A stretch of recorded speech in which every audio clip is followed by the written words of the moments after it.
রাবণের ক্ষমতা বেশি, তো রাবণ কিন্তু একেবারে ঘোর তপস্যায় বসেছে। আগেকার যুগে, সত্য যুগে, ত্রেতা যুগে তপস্যা করে কৃপা পাওয়া যেত। এখন তপস্যা করতে হয় না। এখন ব্রহ্মার তপস্যা করছে রাবণ। তো ব্রহ্মাজি সন্তুষ্ট হয়ে বলছে, বলো রাবণ, তাহলে তুমি কি চাও? রাবণ তখন বলেছিলেন, ব্রহ্মাজি আপনি যদি আমার সাধনায় সন্তুষ্ট হলেন, আমাকে বর দেন, আমি যেন অমর হতে পারি। ব্রহ্মাজি বলছে, বাবা অমর কেউ নাই, যে ফুল ফোটে সেই ফুলই একদিন শুকিয়ে যায়, ঝরে পড়ে যায়, জন্মিলেই মরিতে হবে, অমরকে কোথায় রবে, তুমি বরং অন্য কিছু চেয়ে নাও। বলে না, দিতে যদি হয় আপনি আমাকে অমর হবার বরই দেন, আর যদি না দেন তাহলে এই মুহূর্তে আমি আমার প্রাণটাই ত্যাগ করে দেব। তার হাতে ছিল একটা ধারালো অস্ত্র, সঙ্গে সঙ্গে সেই অস্ত্রটা নিয়ে রাবণ কিন্তু নিজের গলাটাই কেটে ফেলল। যদি না দেন তাহলে আমি কি করতে পারি আপনি দেখুন। রাবণের প্রচণ্ড জিদ, সঙ্গে সঙ্গে নিজের গলাটা কাটলো, নিজের মুন্ডুটা কেটে ফেললো। আর যেই না কেটে ফেলেছে অমনি সঙ্গে সঙ্গে আবার একটা নতুন মাথা তৈরি হয়ে গেল। আবার কাটছে, আবার একটা নতুন মাথা তৈরি হয়ে যাচ্ছে, আবার কাটছে, আবার একটা নতুন মাথা তৈরি হয়ে গেল। এভাবে 10 বার কেটেছিল, 10 বার কেটেছিল, আর 10টা নতুন করে তার মাথা তৈরি হয়েছিল, যার জন্য রাবণের 10টা মাথা। বলা হয় না দশানন, 10টা মাথা। তাহলে এই রাবণ সে কিন্তু খুব শক্তিশালী ছিল। তো রাবণের এই জিদ দেখে ব্রহ্মাজি বলেছিলেন, দেখো অমর হবার বর দিতে পারবো না, তবে আমি একটা কলসিতে অমৃত দিচ্ছি, অমৃত খেলেই তো সে অমর থাকে।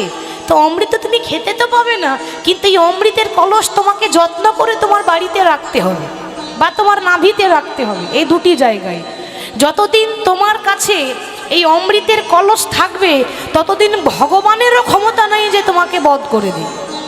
বাস, রাবণের অহংকার বেড়ে গেল, রাবণের অহংকার বেড়ে গেল। অমৃতের কলস বাড়িতে সুরক্ষায় রেখেছে, কিন্তু যখন রাম রাবণের যুদ্ধ হচ্ছে, রাম এত চেষ্টা করছে রাবণকে বধ করতে পারছে না। তখন ওই যে ঘরের শত্রু বিভীষণ। আচ্ছা বাবা, কথাটা যে বললাম ঘরের শত্রু বিভীষণ, কথাটা কি ঠিক হলো বলাটা? আমরা বলছি বটে, প্রবাদে আছে তাই বলছি কথাটা, কিন্তু সত্যি করে বলুন তো, বিভীষণ কি কোনো পাপ করেছিল? সে তো অধর্মের পথ ছেড়ে ধর্মের পথে হেঁটেছে। রাবণের পথ তো অধর্মের পথ, অসৎসঙ্গ ছেড়ে সৎসঙ্গ করেছে, রাবণের পক্ষ ছেড়ে রামের পক্ষে হেঁটেছে। তাহলে সে কি করে ভুল করলো? আসলে সেই জানতো রাবণের মৃত্যু কি করে হবে, যার জন্য বলা হয় ঘরের শত্রু বিভীষণ। বিভীষণ যদি না বলতো, রাবণ কোনোদিন মরতো না। বিভীষণ জানালো যে আমার দাদার মৃত্যু হবে একটা উপায়ে, ওই রাবণের ঘর থেকে অমৃতের কলস চুরি করে আনতে হবে। যাবে কে? হনুমান বলছে, কেন প্রভু, আমি আবার কোন কাজের জন্য আছি, আমাকে আদেশ দাও, আমি যাবো আর আসবো। তো হনুমান যাচ্ছে রাবণের ঘরে অমৃতের কলস চুরি করতে। কেমন ভাবে? জয় জয় রঘুপতি রাঘব রাজা রাম, পতিত পাবন সীতারাম।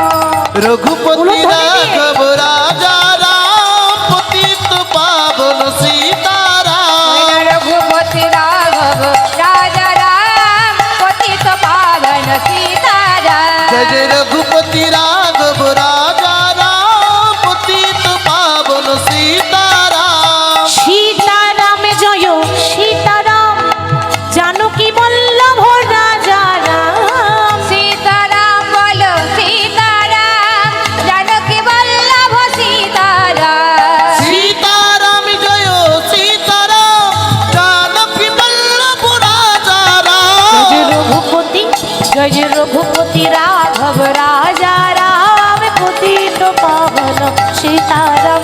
রঘুপতি রাঘব রাজা রাম, পতিত পাবন সীতারাম। জয় জয় রঘুপতি রাঘব রাজা রাম, পতিত পাবন সীতারাম। হরি বল। তা হনুমান রাম নাম করতে করতে যেই না উড়ে উড়ে গেছে, চিন্তা করছি আমি যদি হনুমানের আসল রূপে যাই, তাহলে মন্দোদরি ঘরে ঢুকতেই দেবে না, বুঝে নেবে কিছু একটা ব্যাপার আছে। তো হনুমান সাধু সেজেছে বাবা। একটা সাধুর যেমন রূপ হয়, সেরকম সাধু সেজে রাবণের স্ত্রী মন্দোদরির কাছে গিয়ে ভিক্ষার আঁচল পেতে বলছে, মা ভিক্ষাং দেহি, আমি দিনহীন ভিখারি, আমায় ভিক্ষা দাও। মন্দোদরী চিন্তা করলেন, ব্রাহ্মণকে তো দরজা থেকে খালি হাতে ফেরানো যায় না, ব্রাহ্মণ বৈষ্ণব বলে কথা।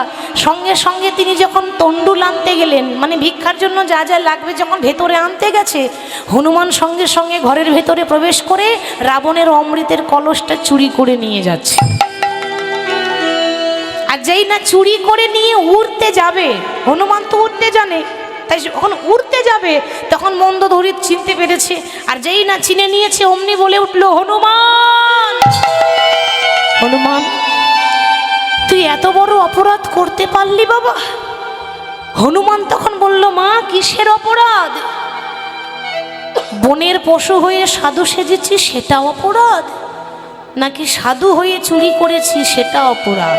কোনটা অপরাধ দুটোর মধ্যে? বলে, ওরে, বনের পশু হয়ে সাধু সেজেছি সেটা অপরাধ নয়, সাধু সেজে চুরি করলি সেটা অপরাধ। বাহ, চমৎকার। মাগো, তুমি আমাকে ধর্ম কথা শেখাচ্ছ?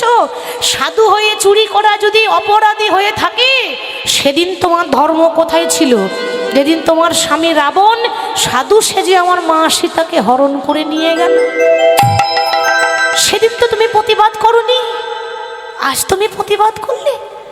হনুমান, আমি জানি আমার স্বামী অপরাধ করেছে, অপরাধ নয় পাপ করেছে। স্বয়ং স্বর্গের লক্ষ্মীকে চুরি করে আনা এ চরম অপরাধ। কিন্তু কোনো সন্তান চাই না মায়ের সিঁথির সিঁদুর মুছে দিতে। একদিনের জন্য হলেও কিন্তু তুই আমার সন্তান, আমি তোর মা। কি করে সম্ভব? তুমি তো আমার মা নও, তুমি তো আমাকে জন্ম দাওনি। বলে, ওরে, জন্মদিনই বটে, কিন্তু মনে করে দেখ, যেদিন লক্ষণ শক্তি শেলবানে পড়েছিল সেদিন কি বলেছিল কবিরাজ? বিশল্যকরণী জড়িবুটি লাগবে আর সতী নারীর স্তনদুগ্ধ লাগবে। জড়িবুটি তো তুই এনেছিলিস, কিন্তু সতী নারীর স্তনদুগ্ধ নেওয়ার জন্য তুই আমার কাছেই এসেছিলিস। মা, তুমি একটু স্তনদুগ্ধ দাও। আমি যখন স্তনদুগ্ধ সেই পাত্রের মধ্যে দিলাম, হনুমান কি করেছিল সেদিন জানেন? মন্দোদরীর স্তনদুগ্ধ নিয়ে বাইরে গিয়ে চিন্তা করছে যে রাবণ তো রামের শত্রু, কি ভরসা আছে তার স্ত্রী যদি এই দুগ্ধের মধ্যে যদি বিষ মাখিয়ে রাখে, তাহলে তো লক্ষণের ক্ষতি হবে, লক্ষণের প্রাণ ফিরবে কোথায়? উল্টো প্রাণ চলে যাবে। বরং এক কাজ করি, লক্ষণকে দেওয়ার আগে আমি নিজে একবার পান করে দেখি, যদি বিষ মাখানো থাকে তাহলে ক্ষতিটা হলে আমার আগে হবে। সেদিন হনুমান কিন্তু সেই দুধটা পান করেছিল। তাহলে একদিনের জন্য হলেও তো তুই আমার স্তনদুগ্ধ পান করেছিস, একদিনের জন্য হলেও তো আমি তোর মা। তাহলে কি করে মায়ের সিঁথির সিঁদুর মুছতে এলি বাবা? হনুমান বলেছিল, মা, তুমি বোধহয় জানো না, ভগবান অধর্মকে নাশ করে ধর্মকে স্থাপন করতে আসে। যার জন্য রাবণের মৃত্যু রামের হাতে নিশ্চিত। সেই রাবণের একমাত্র পুত্র ইন্দ্রজিৎ, ইন্দ্রজিতের আরেক নাম ছিল মেঘনাদ, তাই না বাবা? সেই মেঘনাদকে ব্রহ্মাজি বর দিয়েছিলেন যে তোমার পিতাকে বর দিয়েছিলাম, তুমিও তোমার পিতার মতো শক্তিশালী, তোমাকেও বর দিলাম, তুমি রাবণের পুত্র মেঘনাদ। আমি বর দিচ্ছি, তোমার মৃত্যু যাত্রার হাতে হবে না। কার হাতে হবে? যে পুরুষ 14 বছর খাবে না, যে পুরুষ 14 বছর ঘুমাবে না, যে পুরুষ 14 বছর কোনো নারীর মুখ দেখবে না, একমাত্র সেই পারবে তোমাকে বধ করতে। রাবণের ছেলে মেঘনাদ মনে মনে ভাবছে, এত বড় বীর এখনো জন্মই হয়নি। কি গো মা, আমরা 2 দিন না খেয়ে থাকতে পারবো না কেন? পেটের জন্যই তো এত কিছু মানুষ করে, সারাদিন পেটের জন্যই তো ছুটছে। হরি বল। চিন্তা করছে তাহলে এত বড় বীর নেই, কিন্তু এত বড় বীর আছে, ছিল। কে? রামের ভাই লক্ষণ। 14 বছর খাইনি, 14 বছর ঘুমায়নি, 14 বছর নারীর মুখ দেখেনি। রাম তখন বলেছিল, ভাই লক্ষণ রে, তুই যে 14 বছর খাসনি তার প্রমাণ কি আছে? লক্ষণ বলে, দাদা গো, 14টা বছর যখন বনবাসী এলাম, আমি যখন ফল নিয়ে আসতাম তোমাকে আগে নিবেদন করতাম, তুমি বলতে ভাই এই ফলটা আমি খাবো, এই ফলটা তুই ধর। তুমি ধরতে বলেছিলে দাদা, তুমি তো আমায় খেতে বলনি, কেমন ভাই দেখেছেন? খেতে বলেনি তাহলে খাবে কি করে? শুধুমাত্র ধরতে বলেছে, তার জন্য ধরে রেখেছিল। দাদা, সেই 14 বছরের ফল আমি এখনো পর্যন্ত জমা করে রেখেছি, তুমি নিজের হাতে গুনে নেবে, চলো। রাম গুনতে গেছে। 14 বছরের ফল যখন গুনছে না মা, গুনতে গুনতে গুনতে গুনতে 7টা ফল কম পড়ে গেল। হিসাবে 7খানা ফল কম পড়ছে। রাম বলল, ভাই তুই যে বললি আমি 14 বছর ফল খাইনি, তাহলে 7টা ফল কম পড়লো কি করে? তার মানে 7 দিন তুই খেয়েছিলি। লক্ষণে বলে, দাদা গো, ও গো দাদা গো, ওই 7 দিন আমি ফল খাইনি, কারণ 7 দিন আমি ফল আনতেই পারিনি। তার হিসাব আমি দিচ্ছি, তুমি গুনে নাও। প্রথম দিন বনবাসী আসার পর যখন খবর পেলাম পিতা দশরথ মারা গেছে। আচ্ছা বলতে পারো দাদা, বাবা মারা গেলে এ জগতে কোন সন্তানের মুখে খাবার ওঠে বলো তো? ছেলের শোকে পিতা দশরথ চলে গেল। যেদিন আমাদের বাবা চলে যায় সেদিন আমি ফল আনিনি। 2 নাম্বার, যেদিন রাবণ মা সীতাকে হরণ করে নিয়ে গেল সেই দিন ফল আনিনি। 3 নাম্বার, যেদিন পাতালের রাজা মহিরাবণ রাম লক্ষণকে অপহরণ করে পাতালে বন্দি করে রেখেছিল সেই দিন ফল আনিনি। 4 নাম্বার, যেদিন লক্ষণ শক্তিশাল মানে পড়েছিল সেদিন তো লক্ষণ পড়ে আছে, ফল আনবে কে? সেই দিন আনিনি। 5 নাম্বার, যেদিন লক্ষণ নাগ পাশে বন্দী হয়েছিল, সর্বাঙ্গ নীল হয়ে গেছিল, সেই দিন ফল আনেনি। 6 নাম্বার, যেদিন মেঘনাথ মায়া সীতা কেটেছিল সেই দিন ফল আনেনি। আর 7 নাম্বার, যেদিন রাম রাবণকে বধ করেছিল সেদিনে এত আনন্দ, এত আনন্দ, দিনটা ছিল বিজয়া দশমীর দিন। বিজয়া দশমীর 2টো মাহাত্ম্য। এক, মা কিন্তু অসুরকে বধ করেছিলেন, মহিষাসুরকে, ওই দিনে বিজয়ী প্রাপ্ত হয়েছিলেন বলে বিজয়া দশমী। আর দিনটাকে আরেকজন নামে বলা হয় দশহরা, মানে রাবণকে বধ করেছিলেন রাম, যার জন্য দশহরা। সেই বিজয়া দশমীর দিন এত আনন্দ, আমি ফলে আনতে ভুলে গেলাম। রাম বলেছিল, আহা ভাই রে, তুই আমার ছোট ভাই হয়ে যা করলি, আমি তোর বড় দাদা হয়ে করতে পারলাম না, বল তুই আমার কাছে কি চাস?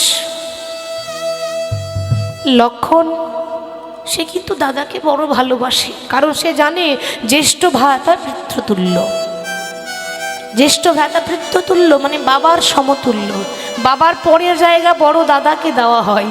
তাই মাথা নিচু করে বলছে, দাদা তুমি যদি দিতেই কিছু চাও, আমি অন্য কিচ্ছু চাই না, গাড়ি বাড়ি টাকা পয়সা কিচ্ছু চাই না, দিতেই যদি চাও গো দাদা, তাহলে এই আশীর্বাদ করো মোরে, পর জনম বলে যদি কোনো জনম থাকে, সেই জনমে আমার মনোবাঞ্ছা পূর্ণ করো, এর পর জনমে আমি যেন দাদা হই গো, নিতাই পর জনমে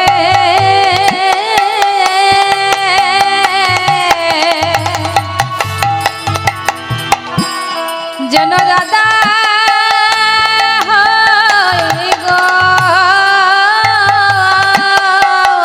ও গো দাদা গো,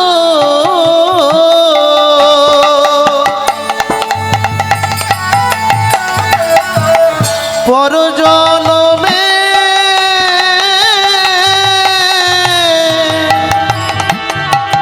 যেন দাদা হয় গো।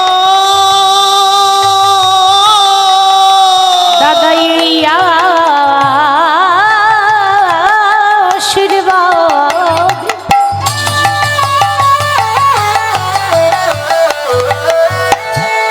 তুমি করো গো মোরে, এর পর জনমে আমি যেন তোমার দাদা হই গো। বলে আশীর্বাদ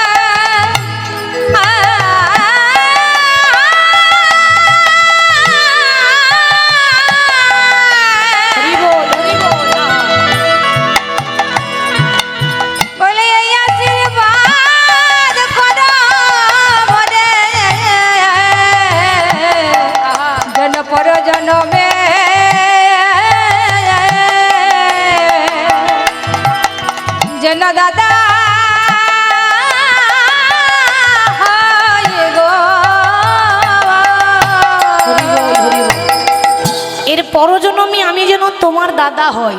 বলে তথাস্তু। এর পরজন্মে আমি হব ছোট ভাই কানাই, তুমি হবে আমার বড় দাদা বলাই, নাম হবে বলরাম। আবার কলিযুগে আমি হব গৌরাঙ্গ, আর তুমি হবে আমার বড় দাদা নিত্যানন্দ, নিতাই চাঁদ। সেই নিতাই গৌর নামে প্রেমে মাতোয়ারা হইয়াছেন আমার নিতাই গৌরী দুটি ভাই, তারা তারা দু ভাই এসেছে গো। করতালি দিয়ে নিতাই গৌরী দুটি ভাই, তারা তারা দু ভাই এসেছে গো। আমার নিতাই গৌর দুটি ভাই, তারা তারা দু ভাই এসেছে গো। আমার হরিনাম প্রেম বিতরিতে তারা তারা দু ভাই এসেছে গো। ওই না হরি নাম বিতরিতে তারা তারা দু ভাই এসেছে গো। আমার নিতাই গৌরী দুটি ভাই, তারা তারা দু ভাই এসেছে গো। আমার দুটি ভাই নিতাই গৌর, তারা তারা দু ভাই এসেছে গো। ধ্বনি দিয়ে হরি বল।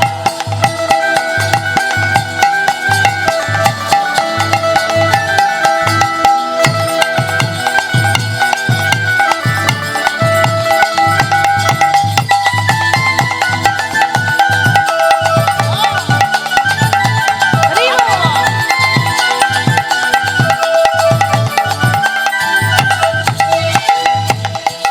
বলে জগাই মাধাই যারা পাপী ছিল, তারা হরি নামে শোধাই ডুবে গেল।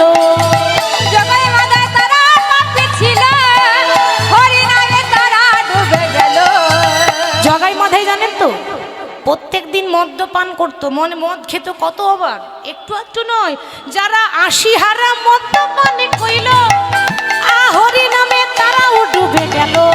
বলিয়া সিহারা মদ্যপান করিল, তারা বুঝি ডুবে গেল। প্রত্যেক দিন ৮০ হারা মদ খেত। চিন্তা করুন, যখন হরিনাম শুনলো তারপর চিন্তা করলো, দুই ভাই বলছে এ ভাই, এ তো মদের থেকেও বেশি নেশা রে।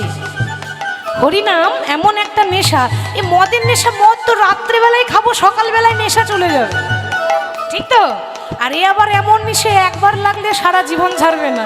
যারা ৮০ হারা মদ্যপানে কইল, বলি হরিনামে সুধাই ডুবে গেল। যারা সিহারা মদ্যপান করিল, হরি নামে তারাও ডুবে গেল। আহা জগাই মাধাই তারা পাপী ছিল, বলি হরি নামে সুধাই ডুবে গেল। বলি জগাই মাদায় তারা পাপী ছিল, হরি নামে তারাও ডুবে গেল। আমার নিতাই গৌরী দুটি ভাই, তারা তারা দু ভাই এসেছে গো। ওই না গৌর নিতাই দুটি ভাই, তারা তারা দু ভাই এসেছে গো। আমার গৌর নিতাই দুটি ভাই, তারা তারা দু ভাই এসেছে গো। আমার হরিনাম প্রেম বিতরিতে তারা তারা দু ভাই এসেছে গো। ওই না হরি নাম বিতরিতে তারা তারা দু ভাই এসেছে গো। তারা দু ভাই এসেছে গৌর নিতাই। তাই মহাপ্রভু নাম সংকীর্তনে মাতোয়ারা, পাশ থেকে মহাজন বললেন, হেন নব তারেরও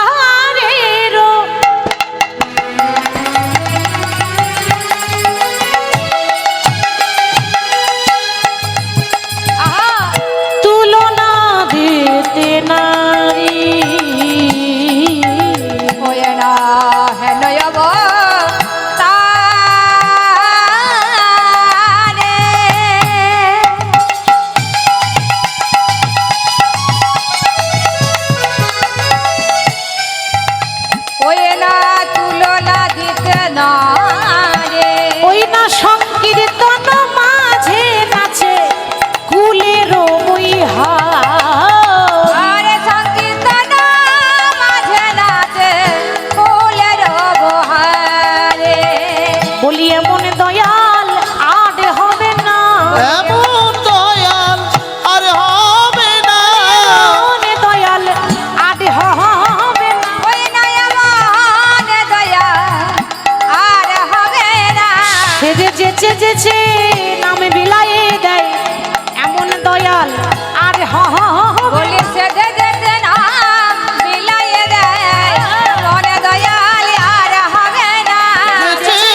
নাচে গাই বলে হরি নাম। এই হেন অবতারে দাস বঞ্চিত বলরাম। বঞ্চিত বলরাম। গৌর হরির ভাব দেখলাম। আসলে যে কোনো বিষয় শুনতে গেলে আগে একটু গৌরচন্দ্রিকা গাইতেই হয় বাবা। বাদ যদি চলে যায় তাহলে আমাদের বড় অপরাধ হয়ে যায়। মানে গৌর হরির আগে কথাটা শুনতে হয়। যাই হোক, তাহলে ভক্ত বিল্লমঙ্গল চিন্তামণির কথা আস্বাদন করব। বিল্লমঙ্গলের জন্ম হয়েছিল কোথা? আমাদের এখানে নয়, তার জন্ম হয়েছিল দক্ষিণ ভারতে। দক্ষিণ ভারতে কৃষ্ণবেন্না নদীর তীরে, কৃষ্ণবেন্না গ্রাম। ওই নদীর নাম কৃষ্ণবেন্না ছিল বলে গ্রামটা তার তীরেই ছিল, যার জন্য নামটা কিন্তু একই। কৃষ্ণবেন্না নদীর তীরে এক ব্রাহ্মণ পরিবারে জন্ম। পিতা হলো ধনুনাট্য ব্রাহ্মণ। কৃষ্ণবেন্না নদীর তীরে কৃষ্ণবেন্না গ্রাম, কৃষ্ণবেন্না গ্রাম, কৃষ্ণবেন্না নদীর তীরে কৃষ্ণবেন্না গ্রাম, কৃষ্ণবেন্না গ্রাম। কৃষ্ণবেন্না নদী তীরে